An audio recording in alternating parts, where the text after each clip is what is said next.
It's great that you're back now. You've got a long history now in crime novels, but tell us a little bit about this latest one.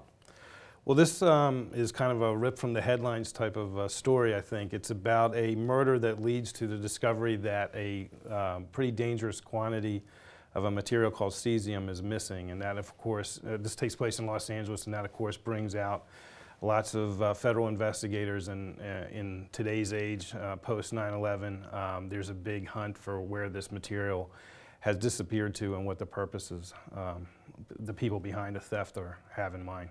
So how much do you take notice of current headlines? Because a lot of these issues involved in this story are kind of pretty current and pretty prevalent in a lot of the newspaper headlines. Do you take a lot of this on board and sort of go this sort of direction? Yeah, absolutely. I mean, I think one of the great strengths of the crime novel is it's contemporary, and it can reflect on what's happening in our society almost day to day. And so I'm always aware of what's going on in the news, and I'm always feeding it into the stories as I'm writing. Now, the protagonist, Harry Bosch, is of course the character involved in this book. It's the 13th in the series. How did this character come about? Is he based on anyone in particular? He kind of comes from everywhere. I mean, I was a journalist. I covered crime for a number of years. I had experiences with many, many detectives, and I always knew I wanted to try to write these books, and so I was always looking for aspects of character that I might not end up in a crime report, but would be something I could use later in a book. And then, of course, I'm influenced by movies, TV, other crime novels. You kind of take it from everywhere. Because your first novel was in, what, 1992? Yes. And this was off the back of you being, having been a crime reporter in LA and having been in that sort of field. So would you say it's kind of quite strange for people revisiting the beginning of the whole series? Would you say maybe your writing process has improved over time? Or?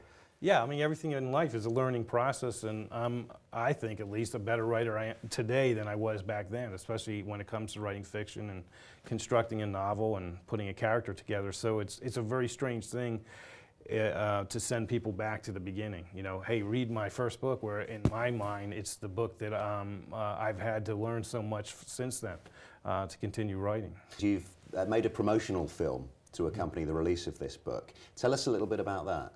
Well, the internet is becoming a more and more important tool in promoting and getting your story out, getting people interested in your story. So I'm open to any ideas, and I get ideas brought to me. And for this book, we made a film where we used paintings, and it's totally a visual display of a couple of the sections of the book. We have the voiceover from the book on audio, telling the story as you see the pictures. As Bosch approached, he saw forensics techs and coroner's people working on and around the body.